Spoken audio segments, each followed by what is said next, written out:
So I'm really excited to be here. Again, my name is Ramy Inocencio, and I'm going to be the moderator for this panel talking about the business proposition for business resource groups or employee resource groups. And I want to introduce or have our panelists introduce themselves. And let's go ahead and start from the farthest left and work our way back in with Dustin from Citibank. Go ahead and introduce yourself, what you do over at Citibank, and then also tell us a little bit about your role and a little bit about the ERGs, BRGs that you have. Is this on? Okay. So I've been with Citi for 15 years. I'm a senior director in the corporate investment bank, but I've held multiple roles across front office, middle office, and front end sales. And specifically today, what I do is we advise government clients. In my group in particular, we focus on governments, so central banks, sovereign wealth funds, as well as the United Nations. The government clients that we have today. At Citi, what we have is 9 specific types of networks.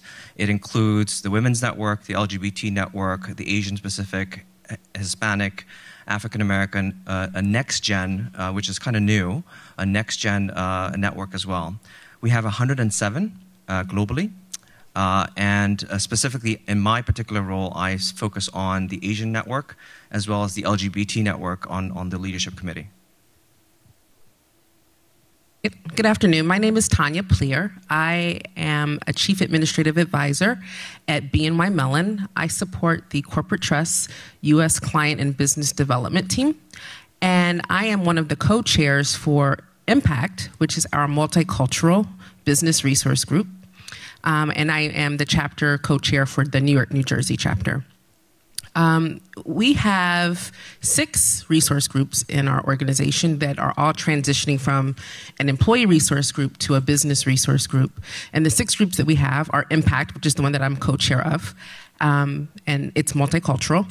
And then we have our Women's Initiative, we have a Veterans Initiative, we have an LGBT initiative called PRISM, we have an organization that focuses in on employees with disabilities or different abilities called HEART. And finally, our last group is our newest group, and it's called Gen Edge, and it focuses in on generations. Well, good afternoon. My name is Bill Dale, Director of Diversity and Inclusion on our Global Inclusion and Community Engagement team at McDonald's Corporation.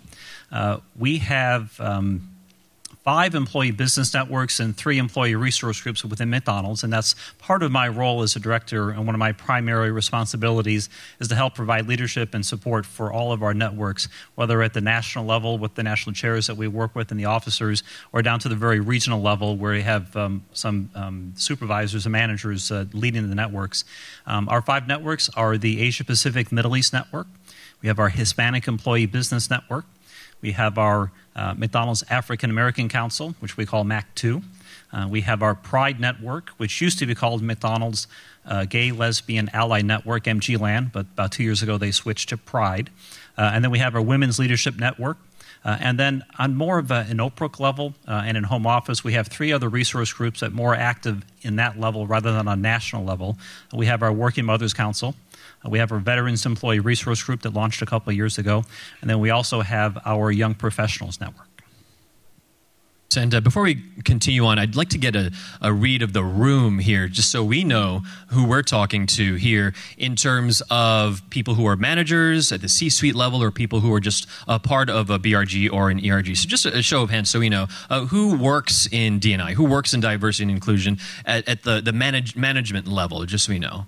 A couple folks here. And then people who are part of an ERG or a BRG. Potentially everyone here, I suppose, since that's why we're here. All right. And in terms of people who are, in terms of experience, folks who are at their company for, let's say, 20 plus years. Oh, I don't mean to put anyone on the spot like that. All right. 10 to 20 years or so, just so we know experience level. Less than 10 years? Okay, in less than 5 years? All right, great, thanks. All right, so we've had conversations, a couple calls already, the four of us, over the past few weeks to prepare for this. And I know that each of our panelists has a success story that they want to share with us regarding one or more of their ERGs or BRGs. So why don't we go ahead with Bill and talk about one of the groups that you want to highlight in terms of success and why it's a success. How do you quantify that? So I mentioned before we have our Pride Network, which is our LGBT network in McDonald's. And within McDonald's, we have our a structure that involves a national chair as well as regional leadership for the networks, both at one of our 22 regional offices across the U.S., as well as leadership within our home office environment in Oak Brook. And in Pacific Sierra region, which is our regional office in the San Francisco area, for a number of years, we've had a Pride network there that has become involved themselves within the Pride Parade taking place in June in San Francisco. So after a few years of them being involved themselves as a network, they realized that there were a couple of McDonald's restaurants that were on the parade route that took place every year that were closed. Just based on the business and the city location they were in, they had been for a number of years closed on Sundays. So they talked to the operators, had some conversation with the region, and the operators agreed to open up the restaurants.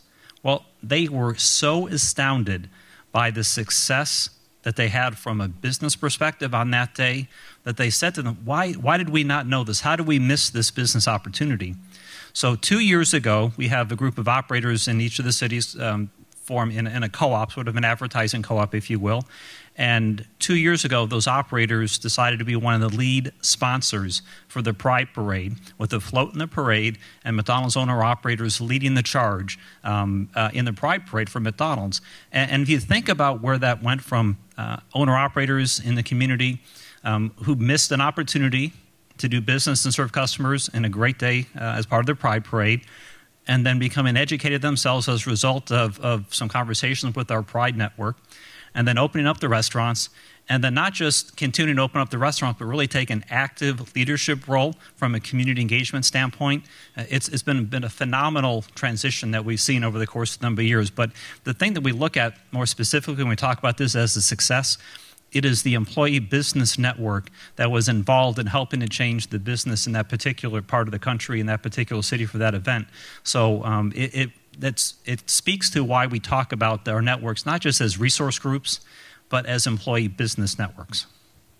Great, thanks. And you guys are doing something similar for this year for Pride as well, right? Yeah, so it was so successful last year and the first time. They are once again one of the lead sponsors for the Pride Parade, engaging more resources from our home office environment, our team as well as the local owner-operator body. Of course, it is Pride Month this year for those celebrating.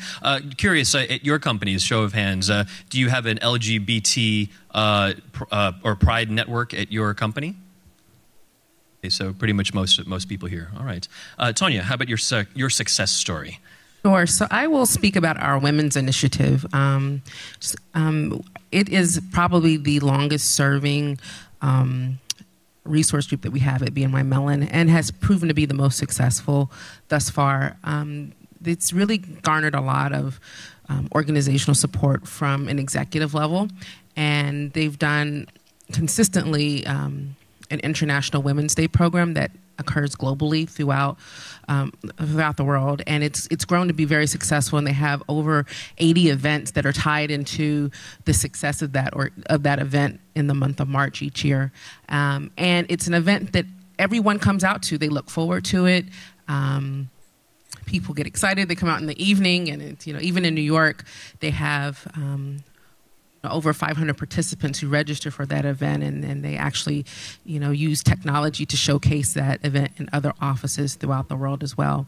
In addition to that, they've really done a good job with women in technology, and they have a subcommittee that focuses in on women in technology and the recruitment and retention of women and the success of women in that field. And recently have received 2 awards that are tied to technology.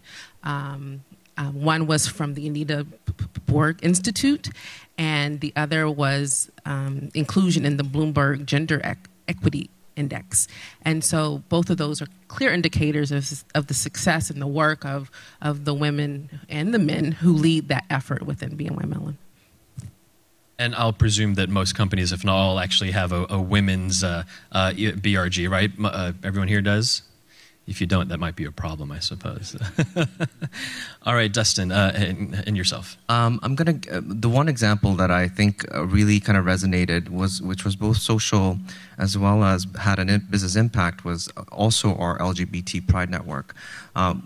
During Pride, we have about 500 people who are part of the Pride Parade, and obviously the company gives a certain amount of money for that. But the question is, what's the ROI, right? How do you monetize that opportunity? So for us at Citi, what we did was we were very focused on measuring our branding. So just by being out there with our Citi T-shirts, with the Citi bike in the parade, with a float, with a DJ, with the brand, really out there, we got 7 million impressions. 7 million. So, as Betty Lowe mentioned, it's all about data, right? Rationalizing the data with the business. What impact did those brand impressions have? So now that we have those brand impressions, this year what we're doing is, at the end of the parade, at the Pride Fest, we're going to have credit cards. We're going to have launching of our Pop Money solution. It's positioning that segment and using our products that mostly relate to our client set. So it's really thinking about how the ERG can move forward from the social equality issues, but then also really have an ROI impact. And that's what we're trying to do with the data that we have. Now, in terms of intersections, that's one of the themes that we've all been asked to discuss a little bit more. We don't just fall into just one ERG or BRG. We fall into two, if not more, right? So, for example, for myself over at Bloomberg Television, I'm a member of the BRG, of course, the Asian American community, but I'm also a member of Be Proud, the LGBT community there. So we have intersections where we identify across a couple things, and I know that we here as panelists can also speak to that. But speaking about the Asian community, actually, since you guys didn't touch on that, over at Bloomberg, for example, for our BRG, we have about 1/3 of our employees in the United States are of Asian heritage, which I think is quite mind-blowing, actually, because usually it might be something more along the lines of the demographics of the country, which is, I think, around 5% or so, 6%, thank you. But to have 29%, that's the number that I'm allowed to tell you. That's how much we have at Bloomberg. And it's a testament to the resources that we have for our core sales, which, of course, centers around the Bloomberg terminal, which is a lot of engineering and R&D in that regard. So it's 16% at Citi. 16% at Citi. 6% nationally. Right. We beat you, though. Not a competition. And for you guys, I don't want to put you on the spot in terms of numbers if you can't say, but in terms of diversity at your guys' companies, what can you share with us in terms of any numbers? I can go first. We published our diversity report. So 55% is women, 45% is men. Asians are actually 14%. Hispanic is 16%, and African American is 11%. The BNY Mellon just issued our People Report in March, and 31% of our U.S. workforce is from a diverse or ethnic racial background, and 37% of new hires in 2015 were. So I think that's pretty decent. So with McDonald's, in terms of our role as a franchisor, and we have over 90% of the restaurants in the U.S. business are owned and operated by independent businessmen and women. And one of the things that we're very proud about is the diversity that we have amongst our owner-operators. So we have over 45% of the independent business owners, these owner-operators who service and manage and lead our restaurants in the U.S. Over 45% are women and people of color. And we think about 90% or above of the restaurants that are operating within the U.S. are owned and operated by those independent men and women. This isn't just about us talking to you about what we do. The reason why I got you all into smaller groups is because I want to have you all speak with each other about what's happening and to have some shared stories and some shared learning as well. So I'm just going to ask for the next maybe 5 minutes or so to talk amongst yourselves and to talk about the business proposition that each of your companies has in terms of a BRG or an ERG, in terms of basically, what brings in the money? What's the bottom line for each of your companies? And maybe there is no answer. Maybe this is a first step for your thoughts to take back to your own company. I know here we have a spectrum in terms of experience. Tonya at BNY Mellon was telling us that you guys are sort of in the early stages of BRGs and ERGs, but over at McDonald's, it's been, 30 years, is that right? Our Women's Leadership Network was formed in 1990, so you're talking over 25 years. There you go. So it's from a few years to a quarter century. So if you have little experience, fine, just listen or just share. And in order to kick it off in the interest of time, find the person whose letter starts at the most beginning of the alphabet for their name, and then have them go first and then go clockwise around. But if anyone wants to go first, just go ahead. So we have about 5 minutes or so. Break out and then choose someone to speak about maybe the best story that you guys come up with. All right, let's go ahead and wrap this up. Sounds like some good conversation. Sounds like a lot of questions as well. People don't want to stop talking. I guess that's a good thing. All right. Who would like to share one of their BRG success stories for everyone else? We can always learn from other people and from other firms. Who wants to raise their hand and talk about something that you learned from your group? There was a lot of talking. Talking is good. It's okay. No apologies. But who wants to share a story? Yeah, go ahead. Thanks. Thank you. Please identify yourself and what BRG you're associated with. Well, I'm Christine Davies with Asia Society, so I'm just going to spark the conversation since no one else raised their hands. But I did work at Microsoft for 5 years, and I was part of a women's BRG.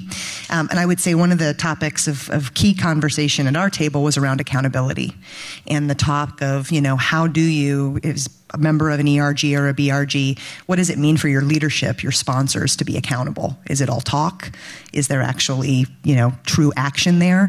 And what is the acceptable standard of that? So I think that's something that must be on others' minds, if it was represented so strongly at our table too. Right, and actually that can lead us into a question that I had with them in terms of sponsorship and leadership. Bill, you were talking to me about leadership at McDonald's and how that's very important in order to set an example. Can you go a little bit more into that? So at McDonald's, whether it's employee business networks or diversity education, we have always believed that you will not be successful if you do not have senior leadership support and accountability. And we've been fortunate that the founders of McDonald's, Ray Kroc and others, believed in that so strongly. So our McDonald's African American Council, 20 plus years in existence, the name has changed and evolved over time. But in the early days of McDonald's, the African American employees that we had working in the U.S. business would get together on weekends at each other's houses.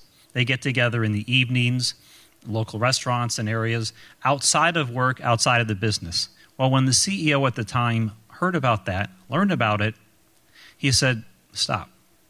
I want you to meet in McDonald's offices on McDonald's time to talk about the things, and I'm going to help pay for your activities. So when you think about the early days of McDonald's and why we've had employee business networks over the course of 20 plus years, it really is grounded in the fact that we have had senior leadership support, making that a possibility. And it has, over the course of time, almost become, my perspective, an unwritten expectation of senior leadership within McDonald's. So it's really ingrained in the fabric of the C-suite and leadership support and accountability within McDonald's. Without that, we would not be where we are today. You guys care to chime in on this? Sure. I'll just add that, I agree totally that, it has to come from the top. And every company that in some form or fashion. And I think that we all have room move that needle for greater success in this diversity journey. And I think that will translate in more money and more resources targeted towards the initiatives where you can really build out staffing that will support a truly diverse and inclusive environment. But I really believe, I do a lot of my work off the side of my desk, so I'm doing my main job and the work that I do for diversity, but I find that, greater support is needed to drive a lot of the initiatives and to create the continuity that's required to really make these efforts work. I'll give you two examples. I think one of them that is personal and one of them that is really more business related, that talks to accountability, that talks about sponsorship.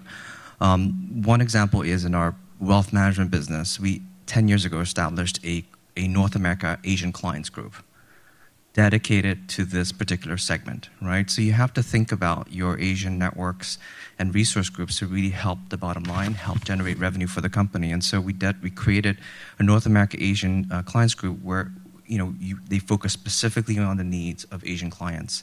And clearly that's something that we're looking at for all the other parts of our business, whether it's retail, whether it's the institutional side.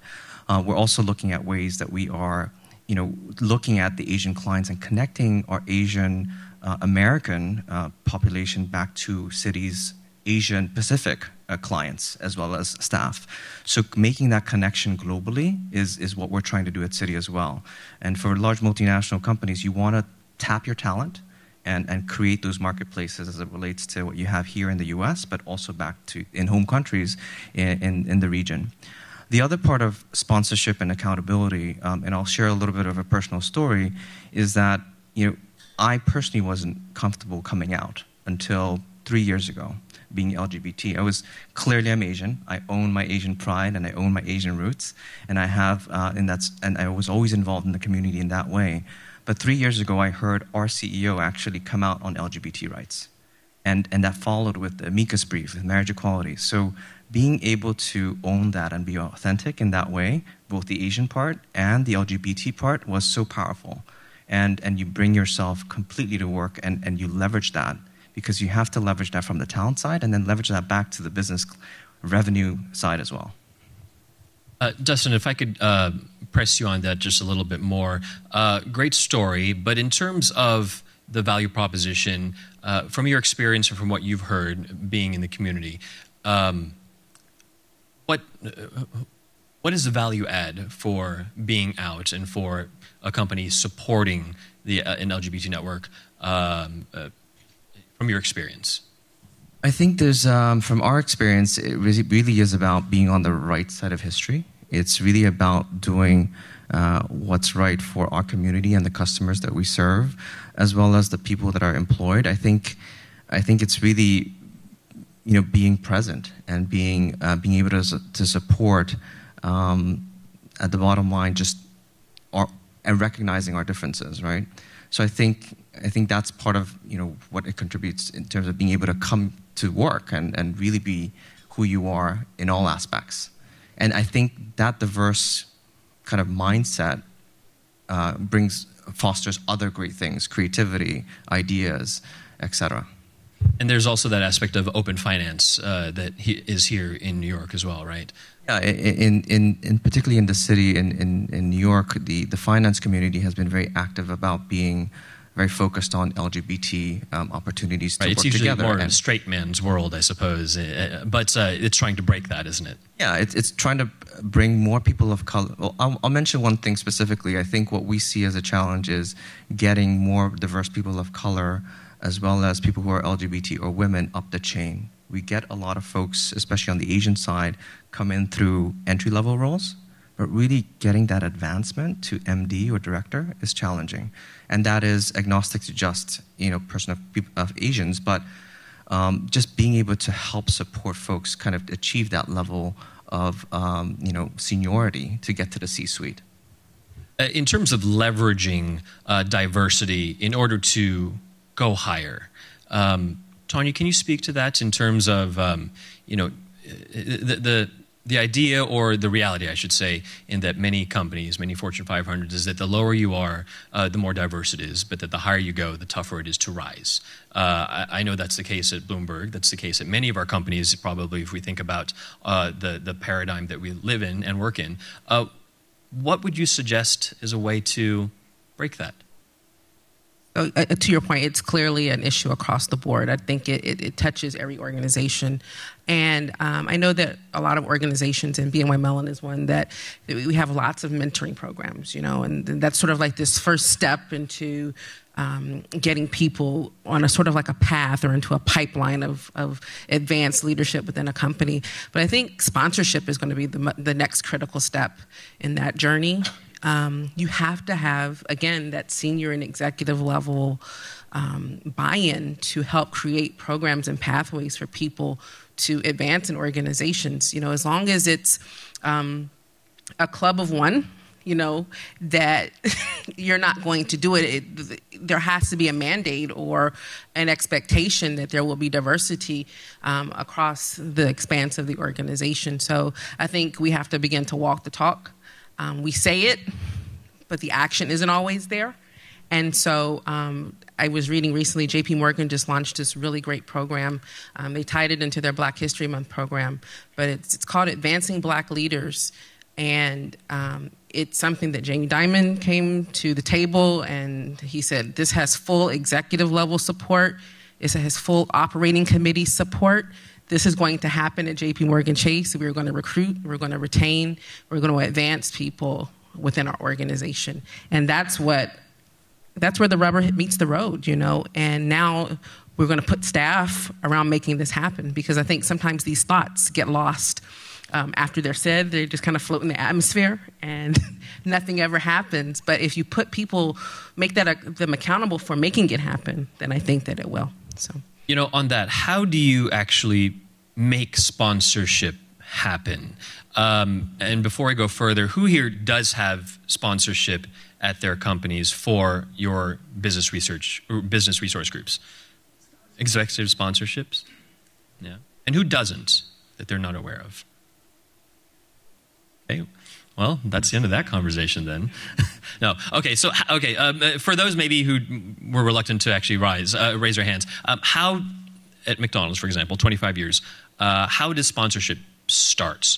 I was not aware of executive sponsorship myself until I arrived at Bloomberg. I was at the Wall Street Journal before. There was no such thing. When I was at CNN, wasn't aware of it. At CBS News, when I was there, wasn't aware of it. There was, I guess, support for diversity generally, but there were no verticals, I suppose. And at Bloomberg, we have a couple executive sponsors for the Asian community, for the Hispanic community, for the Black community, for the LGBT community. Speak to that. So this is ingrained in what I mentioned before, and Pat Harris, our Global Chief Diversity Officer, has said this as long as I can remember, that we are only successful, that number one key success factor is senior leadership, support, and accountability. So if I speak about that in terms of the Employee Business Network specifically, each of our networks has an executive vice president, in a couple of cases a senior vice president, who their role is sponsorship for the network.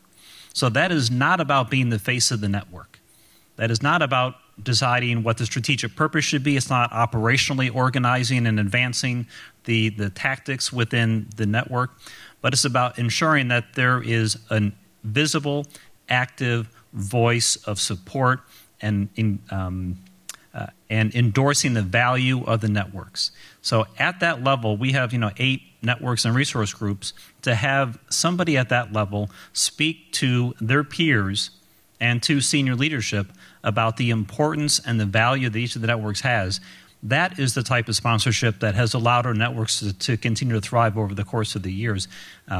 And with that, in terms of sort of advancing through the ranks, they also have an opportunity to connect with our leads from the networks to be able to ensure that there's a connection both conversation-wise as well as an opportunity for mentors and sponsors for the members of the networks in a senior leadership capacity. So that not only endorse the value and sponsorship of the network, but they also maintain an opportunity of connection and support for the employees who advance throughout the organization. And off of that, in our call earlier, we were talking about intersections, and you guys actually pulled something that had never been done before in terms of unity and bringing everyone together. This was just last year, right? What happened there? First of all, how did it happen? And two, what was the takeaway? How many people were there? All that. So our networks over the course of time have evolved at certain points. Our Women's Leadership Network and our McDonald's African American Council were the earliest networks, but over the course of time we had 5 networks that have evolved. And they would have their own individual symposiums every other year. So in 2013 was the last symposium season. The national chairs and I were talking, and they said, Bill, we want to come together as one group. Instead of having separate meetings and separate conversations and leadership coming to all these, we want to get together at one time. So in 2015, we had our very first Unity Summit. So all 5 of our employee business networks, instead of meeting separately, came together for a 2-day symposium. In Chicago, we had just shy of 900 employees come together. And what made this so significant was there had been talk about it in the past, but there were some networks that were a bit more interested in maintaining a certain level of independence and didn't want to lose their identity by coming together as a large group. But what they found as they came together in this Unity Summit was that they were more powerful together.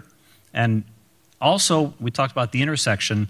You know, we have many employees in the company who may identify as a member of our APMID network, Asia Pacific Middle East network. They may be interested in being involved in a women's leadership network, but they also may be a member of Pride. So how do you select where to spend your time and get engaged? Well, this gave the opportunity for everyone to bring their whole selves to work for this Unity Summit and not only come together and celebrate diversity as a group in one large general session setting, but it also gave them the opportunity to attend the breakout sessions for each of those groups. We had individuals who went to the Women's Leadership Network breakout session. We had individuals who also were able to go to one of our diversity breakout sessions, and then also as a part of Pride as well, if they were interested. And another byproduct of that was we had people attending sessions that were not a member of that group, but they just wanted to be there to show their support and learn more about their activities, their strategic focuses and priorities. So the outcome of that is, as we've seen for about the past year now, our networks in the regions are working together more closely. Rather than silos, they're working together. We're seeing a rejuvenation of some of our diversity councils, and that's happening at the national level. So the conversation we had last week with our national chairs was how do we, instead of each individual network, trying to find a piece of the business that they're going to support, but how do we all get behind one significant piece of the business that we can drive huge, dramatic change in? So that's continuing today to really evolve in terms of how the networks are impacting the business and how they're bringing people together. In terms of the intersection, were there any shared goals or shared struggles that people found a little bit of a similar wavelength on? I would say the intersection was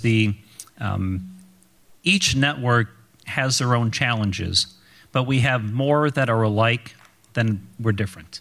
And so if we can focus on those areas that we have the opportunity to leverage some of those similarities and understand that, you know, we're all working to help advance our members throughout the organization. What are some of the best learnings that we can share? Because I think there was a realization that the networks really did operate in silos. You know, and people were forced to choose which network they wanted to be a part of or active in, just from a time perspective. So coming out of that, it's the opportunity that, wow, we really are better when we operate together. I mean, our founder said none of us is so good as all of us. This was almost a realization that we had maybe forgotten about that a little bit. We need to reconnect with it. How many employees came together during that time? Just under 900 employees from across the U.S. Oh, and that was totally sponsored by McDonald's. Yeah, completely by the U.S. business.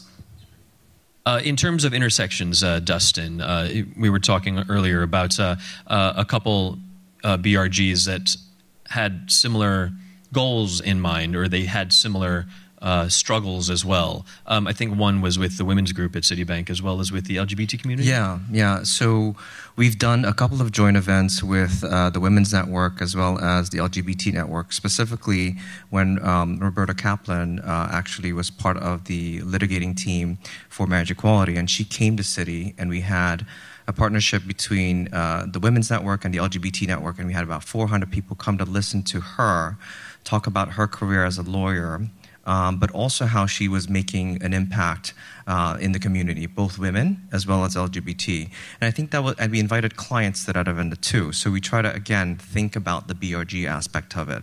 So I think that was a very impactful event. The other thing that we're actually working on right now is actually an LGBT event with the Veterans Network.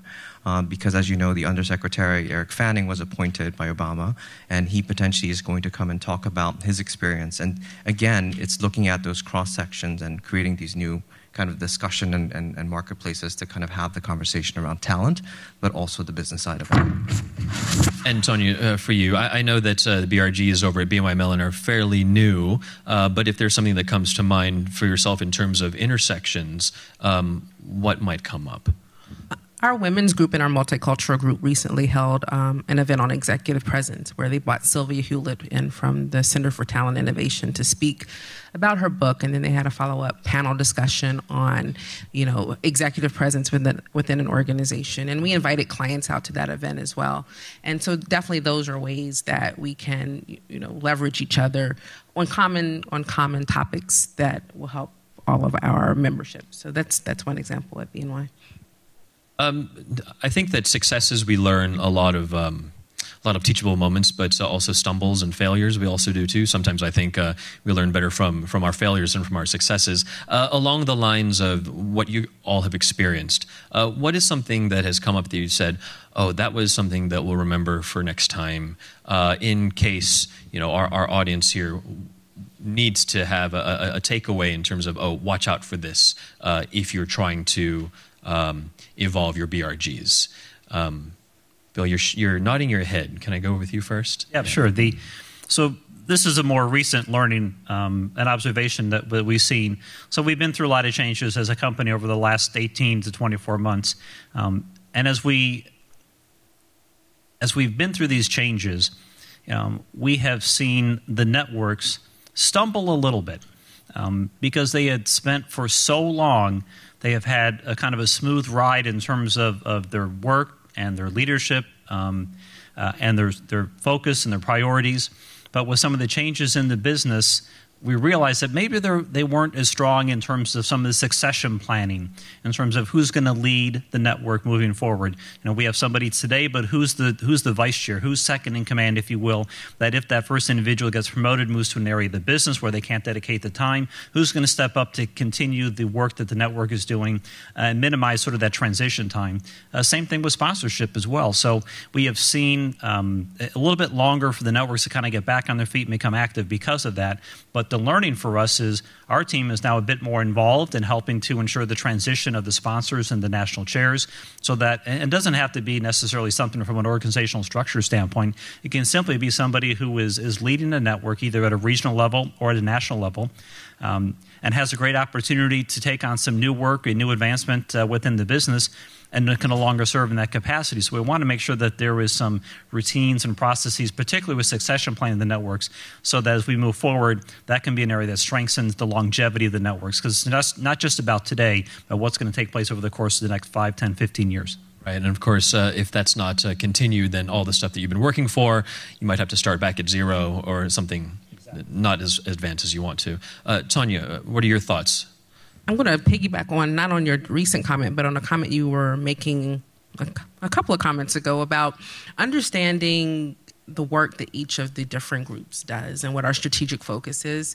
We recently had an issue where we were partnering, or were planning to partner with our LGBT group, PRISM, on an event, and we just got our communication got crossed in terms of what the true nature of the event was supposed to be. And I think it's because we didn't understand how each group was coming to the table and what their needs were. So I think that needs assessment when you are considering partnering or coming together to plan an event, it can't just be about finances. It can't just be about engaging two groups. It has to be about what is the goal, the end goal of this program, this event, this initiative, and then everybody agreeing to it. And so it ended up where this program didn't happen because we didn't have that understanding.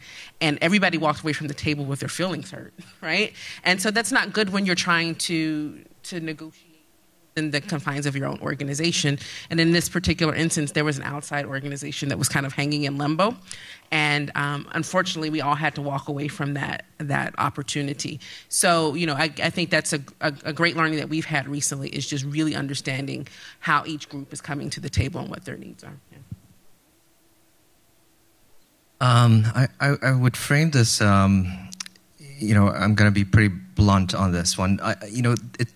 Being a double minority on the LGBT side as well as the Asian side, and I see that there's a lot of best practices that can be applied, especially on the Asian side.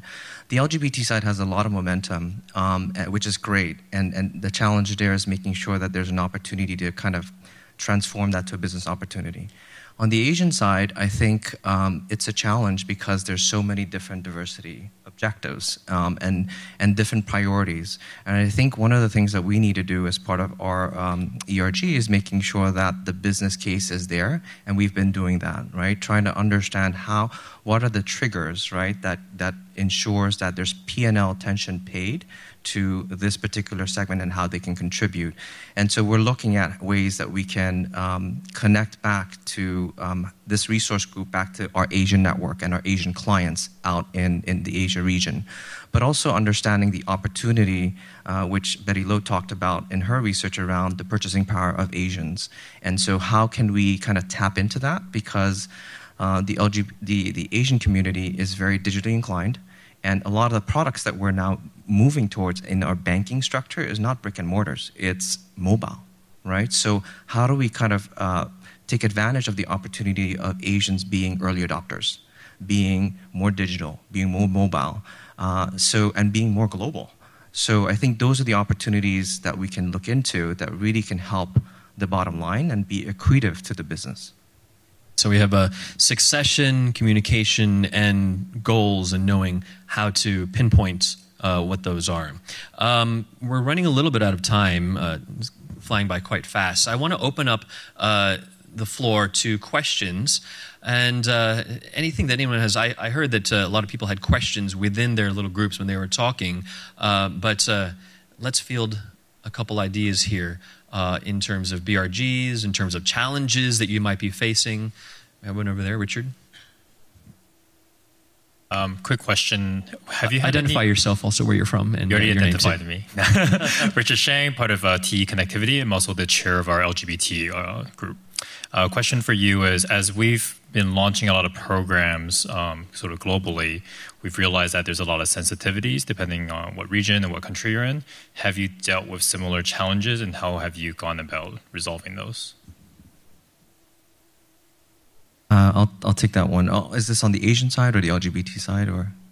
So it's a good question. We have about 1,000 LGBT allies and participants, 18 networks globally. It's challenging given the fact that Citi's in 100 countries, right? And so we want to be respectful in where we operate and be respectful of the culture and be sensitive to that and appreciate the differences. But then also you need to be mindful of, being on the right side of history again as well and making those strides. So most recently, we actually had our first LGBT network open up in India, which was a big win for us that happened last year. So it takes perseverance. It takes kind of, something that Josette mentioned yesterday, understanding, right? And making people understand the differences and appreciating that and getting to, getting through that journey.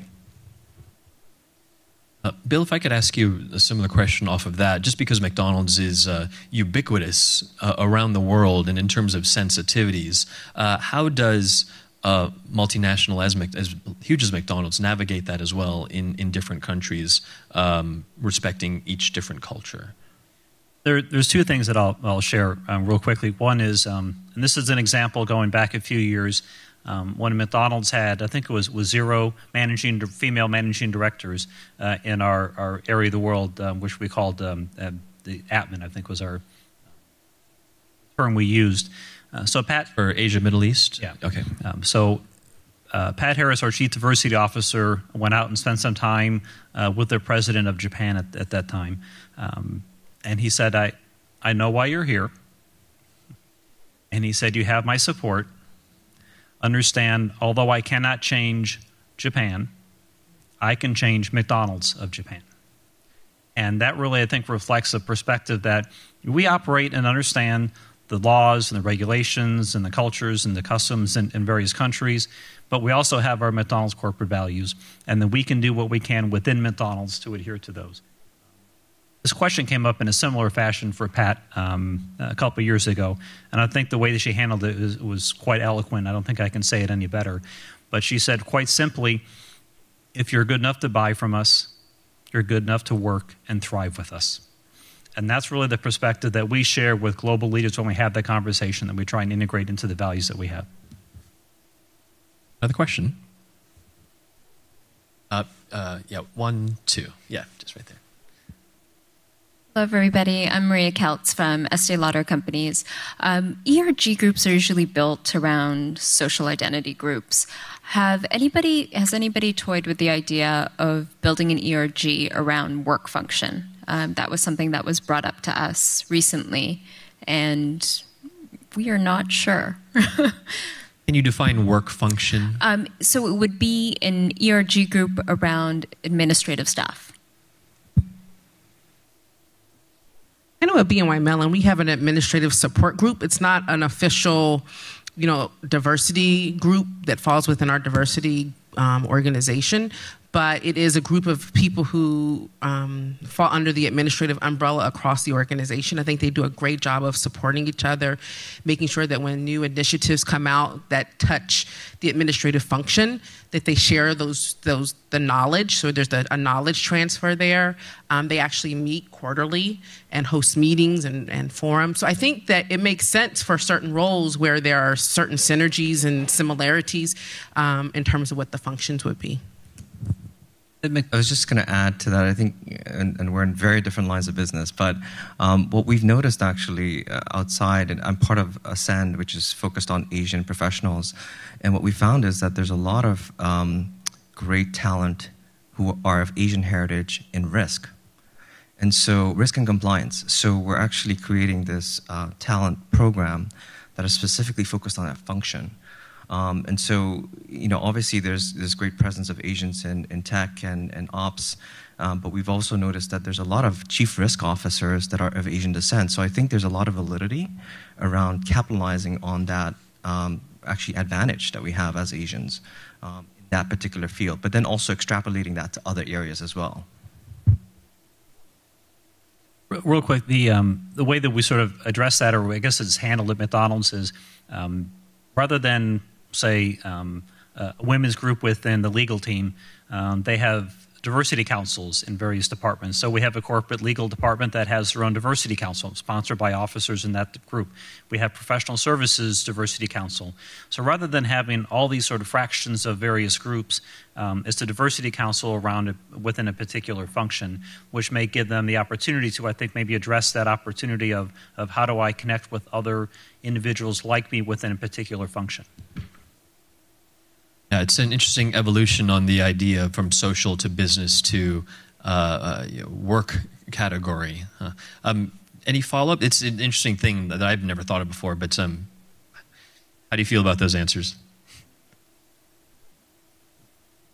No, it is challenging because, it is a work function. So when you look at it, from a different perspective, would we start an ERG group for marketing professionals? And then it really goes to the mission. And one thing we want to be very careful about is that it doesn't become a sounding board for complaints. Oh, does everybody kind of understand what I'm trying to say? But more, because if it is in terms of professional development, does that fall under a different department or a different role? That's a challenge. It's very interesting. Let's take this away and think about it for a while. Great, thank you. Good one on this side. Okay.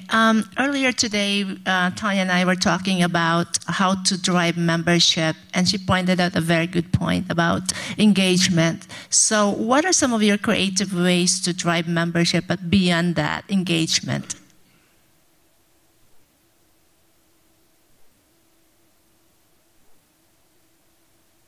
it's an ongoing struggle. Yeah, we've shared about how we get more people involved. One of the things that I shared in an earlier forum was about sharing stories, that we don't speak enough about the work that individuals are doing within our groups and how it's impacted their career and how it impacts their lives.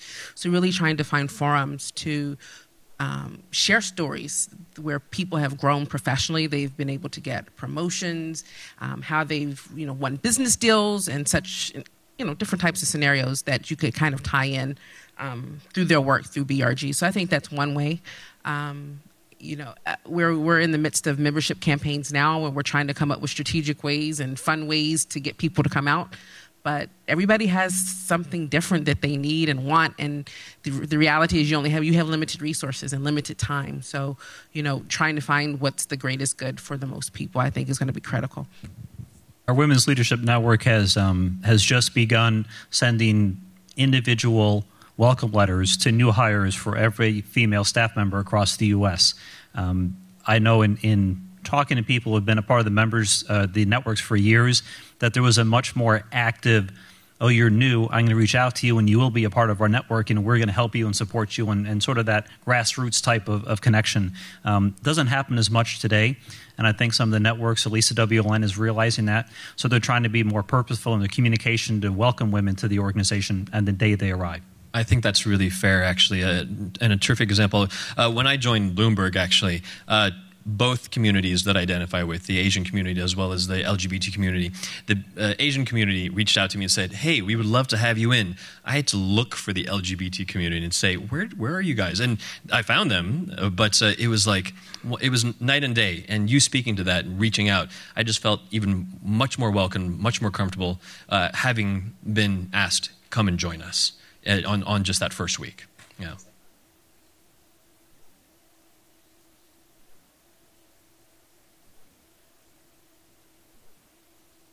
So all the networks themselves aren't necessarily represented, but the information about them, who to contact, more information, are part of the orientation process. And from a home office standpoint, we send communication out to all the new hires as well, and for all the networks. So we don't send it out on behalf of one and not the other. It's for everyone. It says you come in, you're hired into Oak Brook, who do you contact, who do you get in touch with, and how to do that. I would also add that it's that initial outreach, whether it's LGBT or Asian, and some groups do this better than others, but I wouldn't understate the social aspect of it. If the social aspect of it matches the business function aspect to it, there is this community, there is a cohort created, there is support network, understanding what stage in your career you are, how we can support each other to get to the MD level. So the LGBT community does that well sometimes, getting together. The African American community does that well. And I think making sure that continued social aspect is connected and you understand and can support each other as you ascend to different levels of the organization. Oh, you want to? Okay. So how do we do that safely? So you have a new person that's coming into an organization. You don't know what bucket they fall in, right, or where they're going to identify. So I think the safe way is just sending this broad communication out with these are all of our resource groups. This is how you get in contact with people versus, if I'm leading the African American group, and now I have to distinguish who's African American, that's a slippery slope. So I guess, I don't know. To your point, because I think you were making more of a point of the distinctions. Yeah. That's how you do that.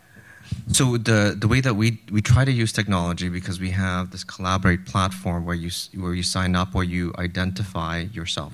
So self-ID is very important, whether you're LGBT or also we self-identify as a veteran or as Asian. So that is a tool for us. And so I think the technology that we're using today in launching our self-ID program has helped us to kind of get that outreach and identify these people and where they sit. We have a question on that side. Hi, my name is Sharice, and I am from, definitely we're not trying to make a profit, meaning my company is MTA. And, we just want to move you safely and efficiently to where you need to go. Okay, that's my plug. With that said, it is the transportation industry, so there are some unique differences, separations, however you want to say that. Clearly, we have a diverse population, but with all the issues that you've already explained, the higher up you go, et cetera, right? But it's uniquely maybe male because of the business, right? What I find, though, is yes, in the talk for sure, we're talking diversity, but when it comes right up to who's doing the work, or who's heading the group, or who is sponsoring even the group, it's pretty much so, the communities that we're describing here. How do we on board, get executive level support, or let that person actually be the sponsor now who is not in any of these groups, right? But certainly if we're talking about influencing, then we need them to actually be, there at the table with us, not just the speaker on the day of, but, in the actual meeting and the planning and the etc. Right, from the talk to the walk. How do you make that happen? I think they should be different. I think you should celebrate that difference. I know that the executive sponsor of our women's initiative is a male. He's the CFO of the company.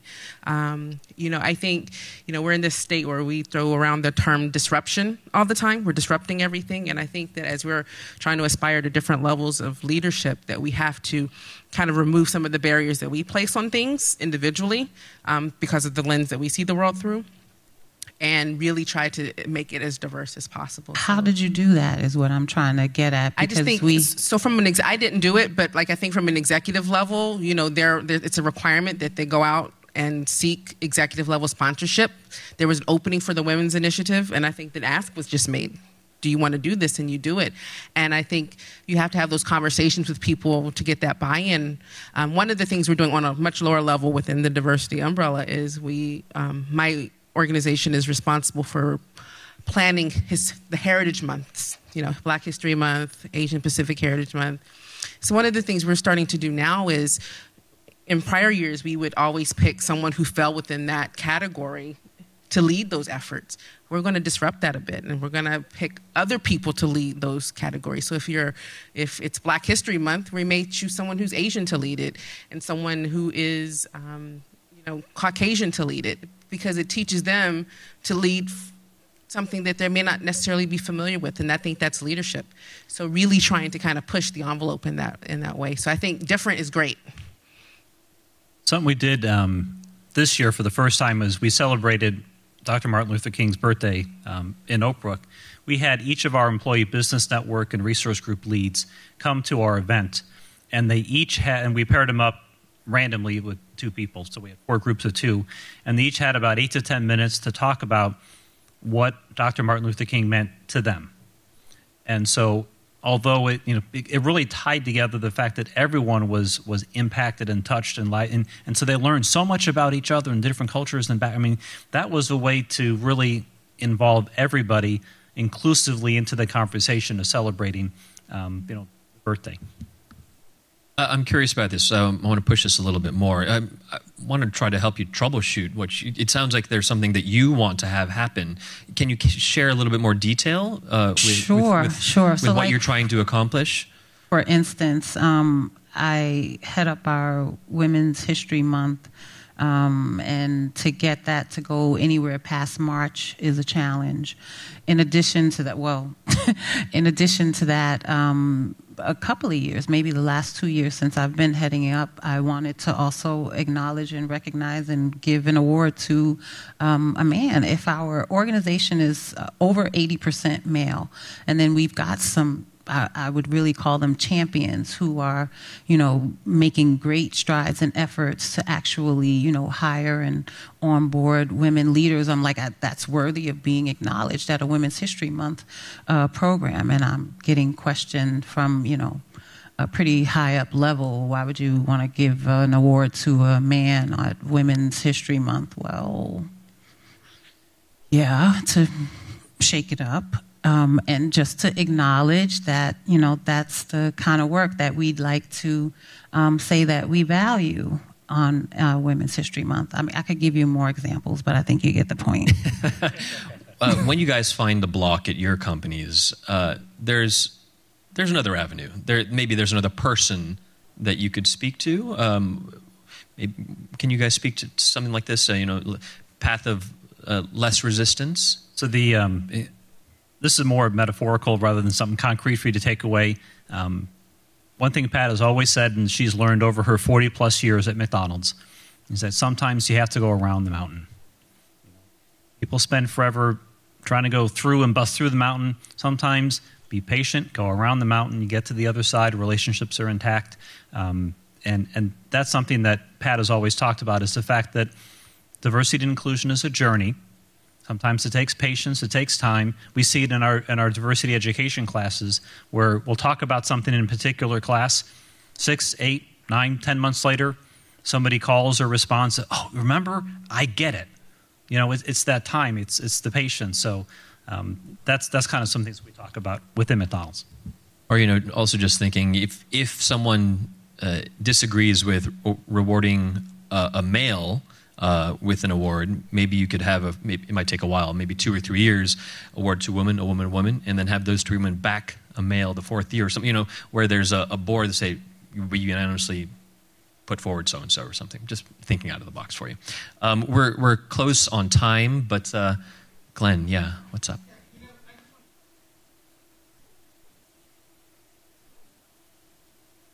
Glenn from the National Queer Asian Pacific Islander Alliance. We work with a number of employee resource groups, and they've done tremendous work around diversifying company policies, making the workplace much more inclusive.